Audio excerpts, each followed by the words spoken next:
ಅಲ್ಲಿ ಇಂಡಸ್ಟ್ರಿನೇ ಇರಲಿಲ್ಲ. ಇಂಡಸ್ಟ್ರಿನೇ ಇಲ್ಲ ಅಲ್ಲಿ. ಸಿನಿಮಾ ಇಂಡಸ್ಟ್ರಿಗೆ ಸಂಬಂಧಪಟ್ಟಾಗ ಏನೂ ಇರಲಿಲ್ಲ. ಅವ್ರು ಹೇಳಿದ್ದು ಮೊರಿಷಿಯಸ್ ಫಿಲ್ಮ್ ಡೆವಲಪ್ಮೆಂಟ್ ಕಾರ್ಪೊರೇಷನ್ ಅಂತ ಒಂದು ಕಂಪ್ನಿನ ಓಪನ್ ಮಾಡಿ ಅದರಲ್ಲಿ ಒಂದಷ್ಟು ಜನ ಲೈಟ್ ಬಾಯ್ಸ್ನ ಗೌರ್ಮೆಂಟ್ ಎಂಪ್ಲಾಯ್ಸ್ ಅಲ್ಲ, ಲೈಟ್ ಬಾಯ್ಸ್ ಅಲ್ಲ ಇನ್ನೆಲ್ಲರೂ ಟ್ರೈನ್ ಮಾಡಿ ನೀವು ನಮಗೆ ಕೊಡಿ. ಅವರು ನಿಮ್ಮ ಸಿನಿಮಾ ಆದಮೇಲೆ ನಾವು ಇಲ್ಲೊಂದು ಸಿನಿಮಾ ಇಂಡಸ್ಟ್ರಿಯನ್ನು ಬೆಳೆಸೋದಕ್ಕೆ ಅದು ಹೆಲ್ಪ್ ಆಗಲಿ. ಸೊ ಅದನ್ನು ನನಗೂ ಒಂದು ಒಳ್ಳೆ ಎಕ್ಸ್ಪೀರಿಯನ್ಸ್. ಬಟ್ ನಾನು ಆ ಥರದಲ್ಲಿ ನೋಡಿದ್ರೆ ಎಲ್ಲ ಥರದ ಫೋಟೋಗ್ರಾಫಿಗಳು ಮಾಡಿದ್ದೀನಿ. ಮದುವೆಯಿಂದ ಹಿಡಿದು ಫೋಟೋ ಕಾಮಿಕ್ಸು, ಪೇಪರ್ಗಳಿಗೆ, plus video, T V serial, cinema. ನನಗೆ ಹೇಳಿದ್ರು, ನೋಡಪ್ಪ ನೈಟ್ ಶೂಟಿಂಗ್ ಇದೆಯಾ, 3 ದಿವಸ ಆದಮೇಲೆ ನೈಟ್ ಶೂಟಿಂಗ್ ಇಟ್ಕೊಂಡಿದೆಯಲ್ಲ ಅದನ್ನೆಲ್ಲ ಇಲ್ಲಿಗೆ ಶೂಟ್ ಮಾಡು, ಬೆಳಿಗ್ಗೆ ಶುರು ಮಾಡು, ನೆಕ್ಸ್ಟ್ ಡೇ ಬೆಳಿಗ್ಗೆವರೆಗೂ ನಾನು ಮಾಡ್ತೀನಿ. ಸೊ ಬೆಳಿಗ್ಗೆ ಶೂಟಿಂಗ್ ಶುರುವಾಯಿತು, ನೈಟ್ ಶೂಟಿಂಗ್ ಆಯಿತು, ನೆಕ್ಸ್ಟ್ ಡೇ ಬೆಳಿಗ್ಗೆ ಆಯಿತು, ನೆಕ್ಸ್ಟ್ ನೈಟಿಗೆ ಬಂದರೆ 2,000 ಅಡಿ ಕಟ್ ಖಾಲಿಯಾಗಿ ಹೋಗಿತ್ತು. ಪ್ರೊಡ್ಯೂಸರ್ ಹೇಳಿದ್ರು ಖಾಲಿ ಮಾಡ್ತೀನಿ, 2 ದಿವಸ ಖಾಲಿ ಆಯ್ತಲ್ಲ. ಸೊ ಬೆಳಿಗ್ಗೆ ಒಂದು ಸಾಂಗು, ಸಾಯಂಕಾಲ ಸಾಂಗ್ ಅವ್ರು ಡೈರೆಕ್ಟ್ ಏನು ಮಾಡೋದು, ಸಾಂಗ್ ನಿಮ್ಗೆ ನೈಟ್ ಮಾಡೋಕ್ಕಾಗಲ್ಲ, ಬೇರೆ ಕ್ಯಾಮ್ರಾಮನ್ ಇಟ್ಕೊಂಡು. ಸೊ ಈ ಥರದ ಅವ್ರಿಗೆ ಇಷ್ಟ ಇರಲ್ಲ ಬೇರೆ ಕ್ಯಾಮ್ರಾಮನ್ ಮಾಡೋದು, ಬಟ್ ಅನಿವಾರ್ಯಗಳು ಕೆಲವೊಂದಿದೆ. ಸೊ ಹಂಗಾಗಿ ಅವ್ರಿಗೆ ಕಮರ್ಷಿಯಲ್ ಇಷ್ಟ ಆಗ್ತಾ ಇರಲಿಲ್ಲ ಅವ್ರಿಗೆ. ನಾಗಾಭರಣ ಆವರಣ, ನಾಗಾಭರಣ ಆವರಣ. ಹಾಸ್ಪಿಟಿಂಗ್ ಸಂಬಂಧಪಟ್ಟ ಹಾಗೆ ಈಗ ಟ್ರೈನ್ದು ಯಾವ ರೀತಿ ಮಾಡಿದ್ವು ಹಾಗೆಯೇ ಭಾಳಷ್ಟು ಅದ್ರ ಗಲಾಟೆ ಸೀನ್ ಇದೆ. ಸೀನ್ ಅದನ್ನು ಭಾಳ ಟಫ್ ಮಾಡಿದ್ರು, ವೆರಿ ಟಫ್ ಸೀನ್. ಹೌದು. ಆಮೇಲೆ ಅವರು ಓಡ್ತಾ ಇರ್ತಾರೆ, ಇವರು ಜೊತೆಲಿ ಹೋಗಬೇಕು, ಕ್ಯಾಮ್ರಾ ಹ್ಯಾಂಡಲ್ಡ್ ಕ್ಯಾಮ್ರಾ. ಅವರು ಕಾಲು ಇದ್ದಿದ್ರು ಹ್ಯಾಂಡಲ್ ತುಂಬ ಚೆನ್ನಾಗಿ ಮಾಡೋರು ಅವರು. ಅದೇನೆ ಸೊ ಅದೇ ಆಶ್ಚರ್ಯ ಅಂತ ನಮಗೂ ಮಾಡೋಕ್ಕಾಗ್ತಾ ಆಗಲ್ಲ ಆ ಥರದಲ್ಲಿ ಮಾಡೋರು. ಎಲ್ಲರೂ ಇದು ಕಾಲು ಸರಿ ಇಲ್ಲ, ಅವ್ರಿಗೆ ಸರಿಯಾಗಿ ಮಾಡ್ತಾರೋ ಇಲ್ವೋ ಅಂತ ಏನೇನೋ ಅನ್ಕೋತಿದ್ರು. ಆದರೆ ಶಾರ್ಟ್ ವಾಸ್ ಸೋ ಪರ್ಫೆಕ್ಟ್. ಹೆಂಗೆ ಹೋದ್ರೂ ಬಿಡೋದಿಲ್ಲ. ಅವರು ಆಪ್ರೇಟ್ ಮಾಡೋದೇ ದತ್ತಣ್ಣ ಓಡ್ತಾ ಇರ್ತಾರೆ, ಜನ ಎಲ್ಲ ಅಟ್ಟಿಸ್ಕೊಂಡು ಹೋಗ್ತಿರ್ತಾರೆ. ಅವರ ಬ್ಯಾಕ್ ಶಾಟಲ್ಲಿ ಎಷ್ಟು ಪರ್ಫೆಕ್ಷನ್ ಇದೆಯೋ ಫ್ರಂಟ್ ಶಾಟಲ್ಲೂ ಅಷ್ಟೇ ಪರ್ಫೆಕ್ಷನ್ ಇದೆ ಅವ್ರದ್ದು ಅವರಿಂದ. ಬಟ್ ಟ್ರಾಲಿ ಇಲ್ಲ ಅಲ್ಲಿ, ಇವರೇ ಹ್ಯಾಂಡಲ್ಡೇ. ಅದೇ ಹೇಳ್ತಿದ್ರು ಅವರು, ಹ್ಯಾಂಡಿಕ್ಯಾಪ್ ಅಂತ ಹೇಳೋಕ್ಕೆ ಸಾಧ್ಯನೇ ಇಲ್ಲ. ಸೊ ಬ್ಯೂಟಿಫುಲ್ಲಾಗಿ ಅದನ್ನು ಕ್ಯಾಪ್ಚರ್ ಮಾಡ್ಕೊಂಬರೋರು. ಆಮೇಲೆ ಸೆನ್ಸ್ ಆಫ್ ಟೈಮಿಂಗ್ ಇದೆಯಲ್ಲ, ಅದು ಅವರಲ್ಲಿ ಭಾಳ ಚೆನ್ನಾಗಿತ್ತು. ಕಾರಣ ಯಾಕೆ ಅಂತಂದರೆ ಸಂಗೀತ ಗಂಧ ಇತ್ತು.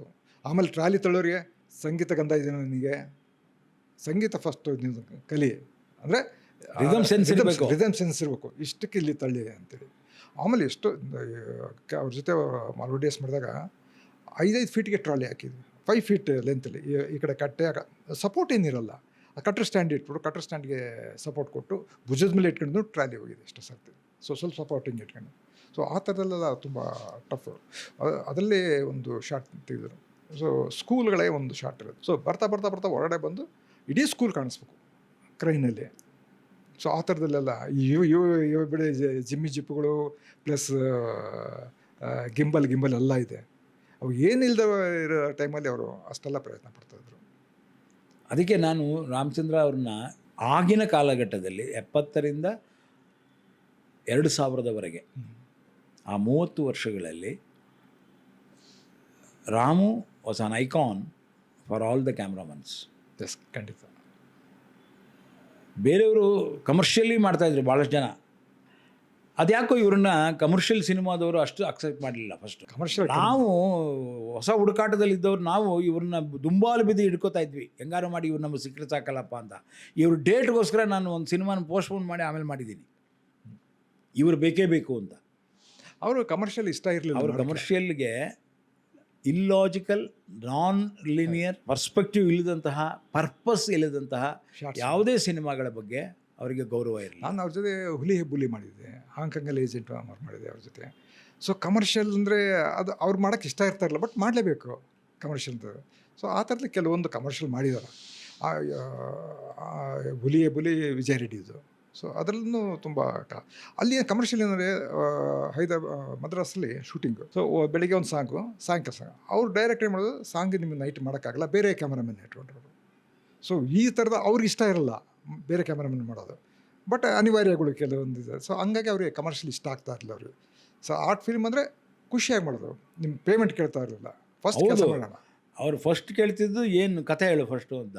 ಕಥೆ ಕೇಳ್ತಿದ್ದಂಗೆ ಇದರಲ್ಲಿ ಅದು ತಪ್ಪಿದೆ, ಇದು ತಪ್ಪಿದೆ, ಇದು ಸರಿ ಇದೆ, ಇದು ಸರಿ ಬ್ಯೂಟಿಫುಲ್ ಆಗಿದೆ ಅಂತೆಲ್ಲ ಒಂದು ಇದು ಮಾತುಕತೆ ಆಗ್ತಿದ್ದಂಗೆ ಪ್ರೊಡ್ಯೂಸರ್ ಯಾರು, ಹಾಗಾದ್ರೆ ಏನು ಬಡ್ಜೆಟು ಇಷ್ಟೇ ಇದೆಯಾ, ಹಾಗಾದ್ರೆ ಓಕೆ ರೆಡಿ, ಯಾವತ್ತು ಎಷ್ಟು ದಿವಸದಿಂದ ಎಷ್ಟು ದಿವಸ. ಪ್ರೊಡ್ಯೂಸರ್ಗೆ ಎಂಥ ಚಾಲೆಂಜ್ ಕೊಟ್ಟಿದ್ರು ಅವರು ಅಂದರೆ, 2 ರೋಲ್ ನೆಗೆಟಿವ್ ಇತ್ತು. ಆ 2 roll black and white negative Grahana ಶೂಟಿಂಗಲ್ಲಿ. ಪ್ರೊಡ್ಯೂಸರ್ ಹೇಳ್ದ, ಇದೊಂದು ವಾರ ಬರುತ್ತೆ ಬಿಡ್ರಿ ನೀವು ಶೂಟ್ ಮಾಡೋ ಇದಕ್ಕೆ ಅಂದ. ರಾಮಚಂದ್ರ ಹೌದಪ್ಪ ಸರಿ ಅಂದರು. ನನಗೆ ಹೇಳಿದ್ರು, ನೋಡಪ್ಪ ನೈಟ್ ಶೂಟಿಂಗ್ ಇದೆಯಾ, 3 ದಿವಸ ಆದಮೇಲೆ ನೈಟ್ ಶೂಟಿಂಗ್ ಇಟ್ಕೊಂಡಿದ್ಯಲ್ಲ, ಅದನ್ನೆಲ್ಲ ಇಲ್ಲಿಗೆ ಶಿಫ್ಟ್ ಮಾಡು, ಬೆಳಿಗ್ಗೆ ಶುರು ಮಾಡು, ನೆಕ್ಸ್ಟ್ ಡೇ ಬೆಳಿಗ್ಗೆವರೆಗೂ ನಾನು ಮಾಡ್ತೀನಿ. ಸೊ ಬೆಳಿಗ್ಗೆ ಶೂಟಿಂಗ್ ಶುರುವಾಯಿತು, ನೈಟ್ ಶೂಟಿಂಗ್ ಆಯಿತು, ನೆಕ್ಸ್ಟ್ ಡೇ ಬೆಳಿಗ್ಗೆ ಆಯಿತು. ನೆಕ್ಸ್ಟ್ ನೈಟಿಗೆ ಬಂದರೆ 2,000 ಅಡಿ ಕಟ್ ಖಾಲಿಯಾಗಿ ಹೋಗಿತ್ತು. ಪ್ರೊಡ್ಯೂಸರ್ಗೆ ಹೇಳಿದ್ರು, ಖಾಲಿ ಮಾಡ್ತೀನಿ, 2 ದಿವಸದಲ್ಲಿ ಖಾಲಿ ಆಯ್ತಲ್ಲ ತಗೊಂಬನ್ನಿ. ಶಿವರಾಮಂಗೆ ಕೋಡಳ್ಳಿ ಶಿವರಾಮಂಗೆ. ನಾಗರಾಜ್, ನಾವು ಆ ಸ್ಫೋಟನ 1 ತಿಂಗಳಲ್ಲಿ ಶೂಟ್ ಮಾಡಿದ್ವಿ, 1 ಮಂತ್. 1/11/87 ಪ್ರಾರಂಭ ಶೂಟಿಂಗು, 1/12/87 ಮುಕ್ತಾಯ. ಎಷ್ಟು ಫಾಸ್ಟಾಗಿರ್ಬೇಕು ನಮ್ಮ ಕ್ಯಾಮ್ರಾಮನ್. ಒಂದು ಇಡೀ ಸಿನಿಮಾ 35 ದಿವಸದಲ್ಲಿ ನಾವು ಒಂದು ಕಡೆ ಮುಗಿಸ್ಬಿಟ್ವಿ. ಸಾಗರ, ಅದರ ಸುತ್ತಮುತ್ತ ಎಲ್ಲೆಲ್ಲಿ ಬೇಡೂರು, ಹಟ್ಟಿ, ಕೆಳದಿ, ಹೊಳೆಬಾಗಿಲು, ತಲಕಳಲೆ, ಜೋಗು ಎಲ್ಲ ಕಡೆ ಹೋಗಿದ್ವಿ. ಸೊ ನಾನು ಯಾಕೆ ಈ ಮಾತು ಹೇಳ್ತೀನಿ ಅಂದರೆ, ಪ್ರೊಡ್ಯೂಸರ್ನ 1 ದಿನದ ಶೂಟಿಂಗ್ ಉಳಿದ್ರೆ ಅವನಿಗೆ ಜೋಬಿಗೆ ಒಂದಷ್ಟು ದುಡ್ಡು ಉಳಿದ ಹಾಗೆ. ರಾಮಚಂದ್ರ ಅದನ್ನು ತಲೆಯಲ್ಲಿ ಇಟ್ಕೊಳ್ತಾನೇ ಇದ್ರು ಯಾವಾಗಲೂ. ಫಸ್ಟ್ ಪ್ರಿಯಾರಿಟಿ ಸಬ್ಜೆಕ್ಟು, ಅದಕ್ಕೇನು ಬೇಕೋ ಅದನ್ನೇ ಮಾಡಬೇಕು. ನೆಕ್ಸ್ಟ್ ಪ್ರಿಯಾರಿಟಿ ಡೈರೆಕ್ಟ್ರು, ಅವನೇನು ಕೇಳ್ತಾನೋ ಅದನ್ನೇ ಮಾಡಬೇಕು. ನೆಕ್ಸ್ಟ್ ಪ್ರಿಯಾರಿಟಿ ಪ್ರೊಡ್ಯೂಸರ್, ಅವ್ರಿಗೆಲ್ಲೂ ಏನೂ ಹರ್ಟ್ ಆಗದಾಗೆ, ತೊಂದರೆ ಆಗದಾಗೆ, ಲೋಯೆಸ್ಟ್ ಬಡ್ಜೆಟಲ್ಲಿ ಹೇಗೆ ಮಾಡೋದು ಅನ್ನೋದನ್ನು ತೋರಿಸ್ಕೊಡ್ತಾಯಿದ್ರು. ನನಗೆ ಗೊತ್ತಿದ್ದ ಹಾಗೆ ಸ್ಟೋನ್ ಬಾಯ್ ಅಂತ ಇಂಡೋ ಮೊರಿಷಿಯಸ್ ಕೋ ಪ್ರೊಡಕ್ಷನ್ ಮಾಡಿದ್ವಿ, ನರಸಿಂಹನ್ ಮತ್ತು ಮೊರಿಷಿಯಸ್ ಗೌರ್ಮೆಂಟ್ನವ್ರ ಜೊತೆ. ಸ್ಟೋನ್ ಬಾಯ್ ಅಂತ ಅದನ್ನು ಹಿಂದಿನಲ್ಲಿ ಒಂದು ಫಿಲ್ಮ್ ಆಗಿ ಅದನ್ನು ರಿಲೀಸ್ ಮಾಡಿದ್ರು, ಒಂದು ಸೀರಿಯಲ್ಲಾಗಿ ದೂರದರ್ಶನಕ್ಕೆ ಕೊಟ್ವಿ. ಅದಕ್ಕೆ you are also an assistant ಕ್ಯಾಮ್ರಾಮನ್ಗೆ. So what was your experience? ಯಾಕೆಂದರೆ ಇನ್ ಕ್ಯಾಮ್ರಾ ಎಫೆಕ್ಟ್ಸ್ ಎಲ್ಲ ಮಾಡಿದ್ವಿ ಅಲ್ಲಿ. ಒಬ್ಬ ಸ್ಟೋನ್ ಬಾಯ್, ಅವನು ಕಣ್ಣಿಗೆ ಕಾಣಿಸಲ್ಲ, ಇವನೊಬ್ಬನಿಗೆ ಮಾತ್ರ ಕಾಣಿಸ್ತಾ ಇರ್ತಾನೆ. ಸೊ ಇವನೊಬ್ಬನಿಗೆ ಮಾತ್ರ ಕಾಣಿಸೋದ್ರಿಂದ ಅವನ ಜೊತೆ ಸೀನ್ ನಡೀತಾ ಇರುತ್ತೆ, ಬೇರೆಯವ್ರಿಗೆ ಕಾಣಿಸೋದಿಲ್ಲ. ಆ ಥರದ್ದೆಲ್ಲ ಟ್ರಿಕ್ಗಳನ್ನ, ಕ್ಯಾಮ್ರಾ ಟ್ರಿಕ್ ಅಂತ ಏನು ಕರಿತೇವೆ, ಅವಳನ್ನ ಇನ್ ಕ್ಯಾಮ್ರಾ ಮಾಡಿದ್ವಿ ಅಲ್ಲಿ. ಅದನ್ನು ರಾಮಚಂದ್ರ ಮಾತ್ರ ಮಾಡಲಿಕ್ಕೆ ಸಾಧ್ಯ ಆಯಿತು. ಯಾಕೆ? ಅವರಿಗೆ ಪ್ರತಿಯೊಂದನ್ನು ಸೀನು ಕಟ್ಕೊಳ್ಳೋರು ಅವರೇ. ಸೊ ಡೈರೆಕ್ಟ್ರ್ಗಿಂತ ಅವರೇ ಕಟ್ಕೊಂಡು ಹೇಗೆ ಮಾಡಬೇಕು ಏನು ಅಂತೇಳಿ. ಸೊ ಅದನ್ನು ಕ್ಯಾಮರಾ ರೂಪದಲ್ಲೇ ಕರೆಕ್ಟಾಗಿ ಮಾಡೋರು. ಅಲ್ಲಿ ನಾವು ಕ್ರೈನ್ ಬಳಸಿದ್ವಿ, ಇವಾಗ KB ಕ್ರೈನಲ್ಲಿ ಇದೆ, ಆ ಥರ ಕ್ರೈನು ನಾವು ಬಳಸಿದ್ವಿ ಇಸ್ಕೊಂಡು. ಆಮೇಲೆ ಅಲ್ಲಿ ಟ್ರಾಲಿ ಅಂತ ಕೆಲವೊಂದು ಸರ್ತಿ ನಾವು ಈ ಮಾಲ್ಗಳು ಸಿಗುತ್ತಲ್ಲ, ಅದನ್ನು ಇಟ್ಕೊಂಡು ಟ್ರಾಲಿ ಬಳಸಿದ್ವಿ. ಅದು ಟ್ರಾಲಿ. ಆಮೇಲೆ ಲೈಟ್ ಬಾಯ್ಸ್ ಅಂತ ಇಲ್ಲಿಂದ ಯಾರು ಹೋಗಿಲ್ಲ. ಅದನ್ನು ಹೇಳಲೇಬೇಕು ನೀನು. ಯಾಕೆಂತಂದರೆ ಅಲ್ಲಿ ಇಂಡಸ್ಟ್ರಿನೇ ಇರಲಿಲ್ಲ ಅಲ್ಲಿ. ಸಿನಿಮಾ ಇಂಡಸ್ಟ್ರಿಗೆ ಸಂಬಂಧಪಟ್ಟಾಗ ಏನೂ ಇರಲಿಲ್ಲ. ಅವ್ರು ಹೇಳಿದ್ದು ಮೊರಿಷಿಯಸ್ ಫಿಲ್ಮ್ ಡೆವಲಪ್ಮೆಂಟ್ ಕಾರ್ಪೊರೇಷನ್ ಅಂತ ಒಂದು ಕಂಪ್ನಿನ ಓಪನ್ ಮಾಡಿ, ಅದರಲ್ಲಿ ಒಂದಷ್ಟು ಜನ ಲೈಟ್ ಬಾಯ್ಸ್ನ, ಗೌರ್ಮೆಂಟ್ ಎಂಪ್ಲಾಯ್ಸ್ ಅಲ್ಲ, ಲೈಟ್ ಬಾಯ್ಸ್ ಅಲ್ಲ, ಎಲ್ಲರೂ ಟ್ರೈನ್ ಮಾಡಿ ನೀವು ನಮಗೆ ಕೊಡಿ, ಅವರು ನಿಮ್ಮ ಸಿನಿಮಾ ಆದಮೇಲೆ ನಾವು ಇಲ್ಲೊಂದು ಸಿನಿಮಾ ಇಂಡಸ್ಟ್ರಿಯನ್ನು ಬೆಳೆಸೋದಕ್ಕೆ ಅದು ಹೆಲ್ಪ್ ಆಗಲಿ ಅಂದರು. ಸೊ ಈ ಬಿಕೇಮ್ ಎ ಟೀಚರ್. ಹೌದೌದು. ಸೊ ಆಲ್ಮೋಸ್ಟ್ ಬೆಳಿಗ್ಗೆ ಆದರೆ ವರ್ಕ್ಶಾಪ್ ಇರ್ತಿತ್ತಲ್ಲಿ ನಮಗೆ.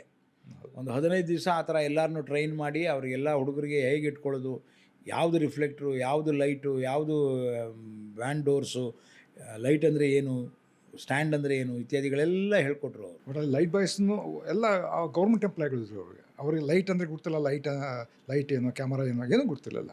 ಸೊ ಪ್ರತಿಯೊಂದು ಹೀಗೆ ಮಾಡಬೇಕು ಅಂತೆಲ್ಲ ಹೇಳ್ಕೊಟ್ಟು ಅಲ್ಲೇ ಲೈಟ್ಸೇ ತಗೊಂಡು ಎಲ್ಲ ಅಲ್ಲಿ ಬಿಟ್ಟು ಅಲ್ಲಿ ಕಲ್ತರು. ಬರ್ತಾ ಅವರು ಅಲ್ಲಿ ನಮ್ಮ ಶಶಿಧರಡಪ್ಪ ಅದಕ್ಕೆ ಆರ್ಟ್ ಡೈರೆಕ್ಟ್ರು. ಸೊ ಒಂದು ಸ್ಟೋನ್ ಮಾಡಿರ್ತಿದ್ರು, ಅದು ಥರ್ಮಕೋಲ್ ಸ್ಟೋನು.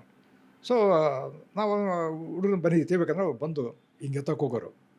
ಅದು ಹಗರಿ ಇರುತ್ತಲ್ಲ ಥರ್ಮಕೋಲ್, ಗುರ್ತಿಲ್ಲ ಅವ್ರಿಗೆ, ಎಷ್ಟಾಗ್ರಿ ಇದೆ ಸ್ಟೋನ್ ಅಂದ್ಕೊಂಡಿವಿ ಅಂತ. ಸೊ ಅಷ್ಟು ರಿಯಾಲಿಟಿ ಇರೋದು.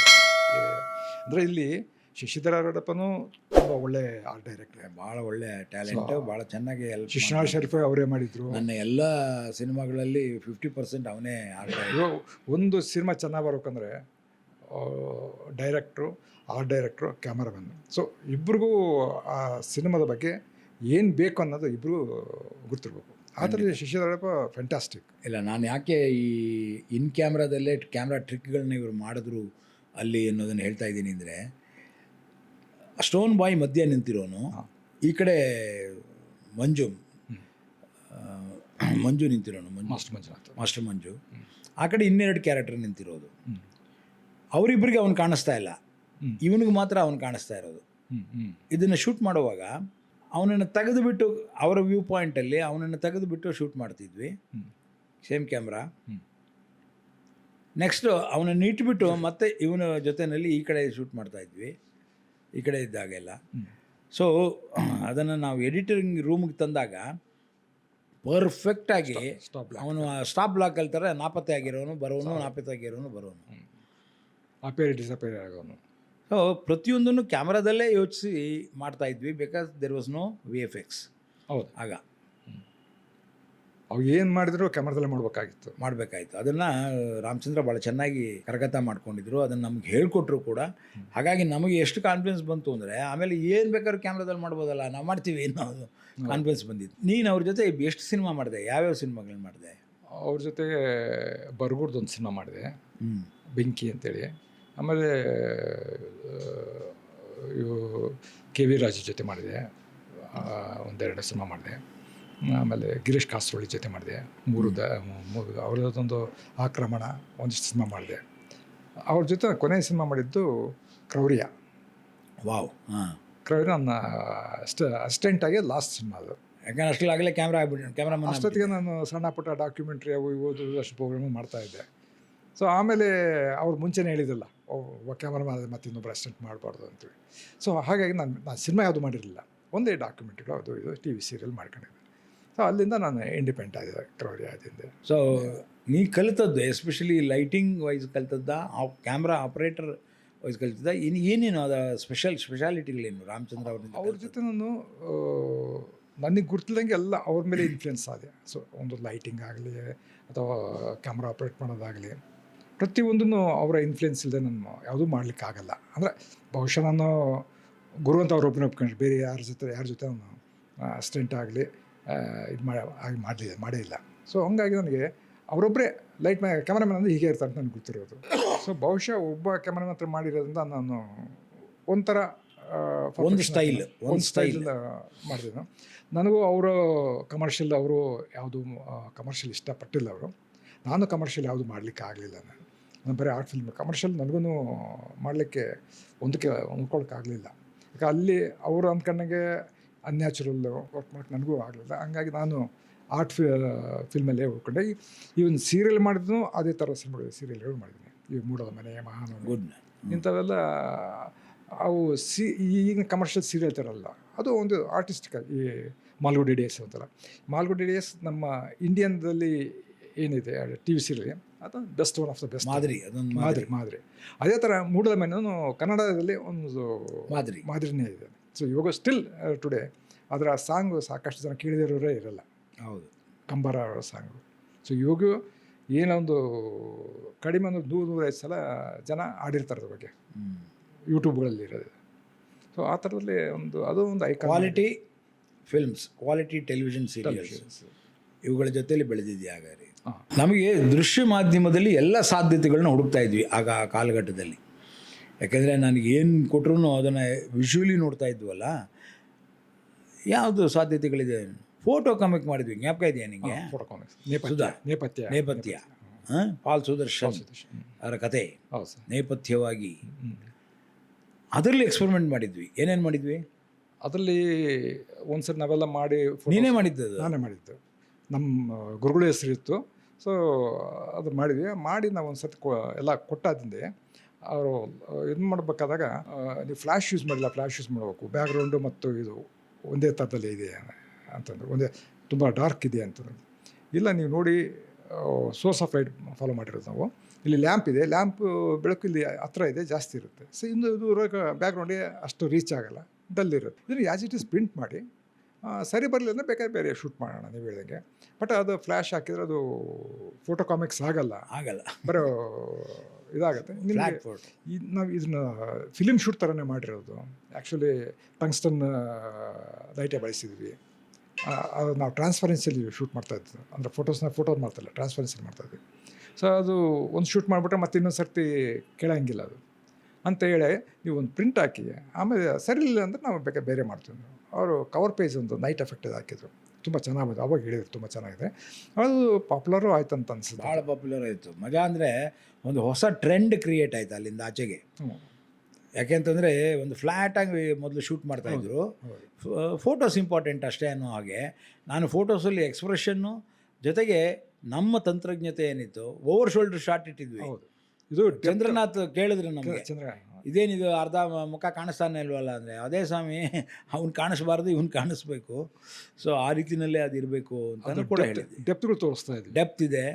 ಆಮೇಲೆ ಎಕ್ಸ್ಪ್ರೆಷನ್ ನೋಡಿ ಎಷ್ಟು ಚೆನ್ನಾಗಿ ಕಾಣಿಸ್ತಾ ಇದೆ.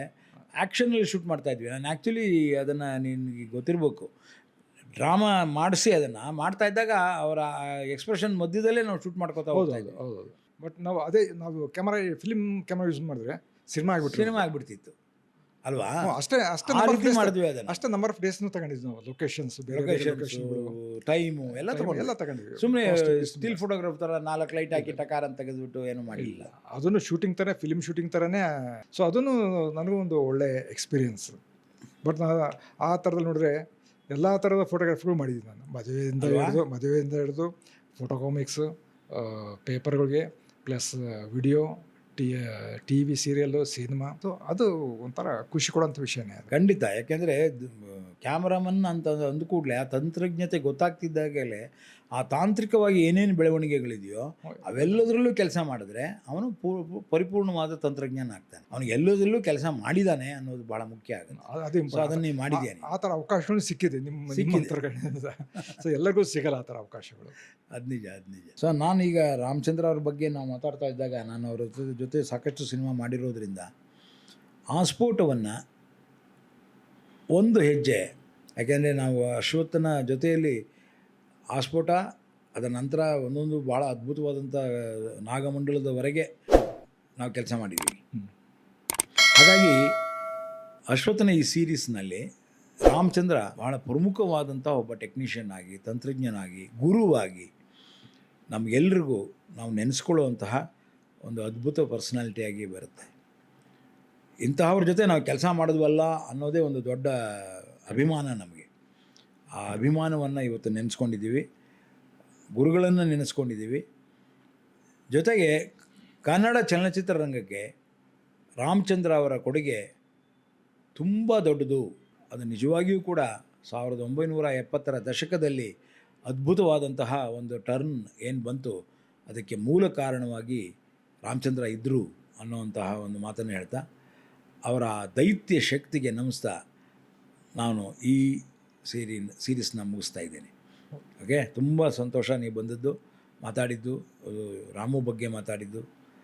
ರಾಮು ಒಂದು ಅರ್ಥದಲ್ಲಿ ಸದಾಕಾಲ ನಮ್ಮ ಹೃದಯದಲ್ಲಿ ಚಿರಂಜೀವಿಯಾಗಿರ್ತಾರೆ. Thank you.